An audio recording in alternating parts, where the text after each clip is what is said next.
we've been saying for a long time that Dell is sort of misunderstood, misvalued. We obviously know the top execs there very well. I spend time with Michael and Jeff and the leadership, and have had the chance to really get to understand their vision on AI and the business. And our findings have been that they're playing nice, but they're winning. And so this week, the stock actually went up to 152 a share. It was named a top pick by Morgan Stanley based on its AI server demand. But furthermore, Pat, the stock is up like fivefold from a year ago.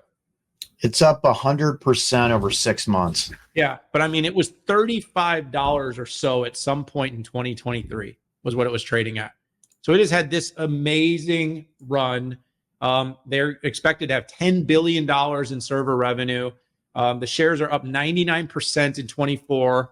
And they've seen an incredible rate of growth. Only Supermicro as an OEM has done better. And so that's basically been a byproduct of Jensen Huang walking the floor of the NVIDIA GTC event. I can't quote him, but he basically said, and I mean, is he the godfather now or what? But he basically pointed at Dell and said, all the things you need to build your AI factories, you can get from Dell Technologies. So whatever they did, magical. And obviously, I think next week, Michael and Jensen and Bill McDermott are getting on camera together.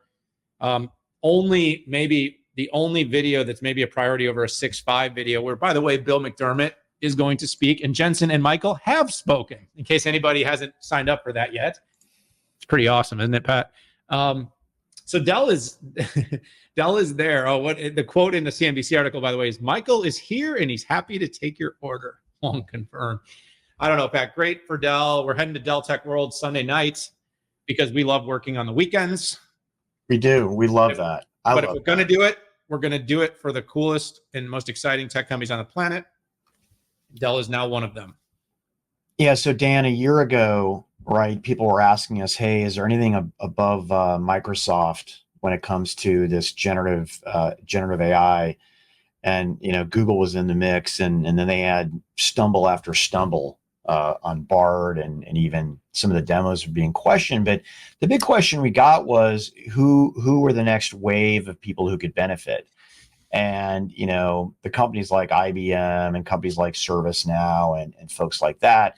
When it came to infrastructure, we were talking about Dell. So you have Supermicro, and investors realize that's an AI play for the hyperscalers. But who is the AI play for the tier two folks and the on-prem folks? And given the openness of the company to talk about that giant backlog of AI servers that they had, that Jeff Clark rolled out.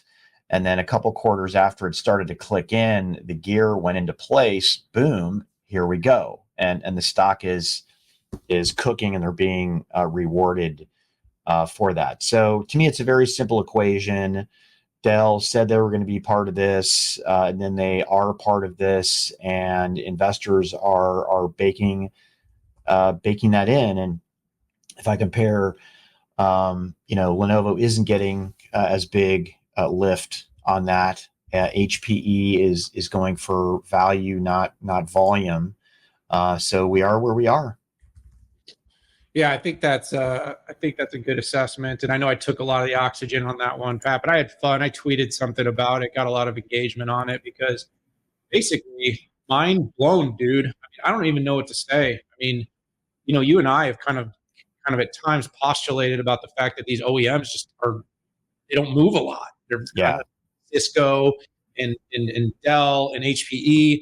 But Dell has absolutely separated itself right now from the pack in terms of the way the market is treating it. It landed its AI message. It did. It got it done, and good for them. I mean, it shows that if you get it right and you get Jensen to give you a little bit of an anointment, you can see your stock go up 500% in like less than 2 years. Amazing.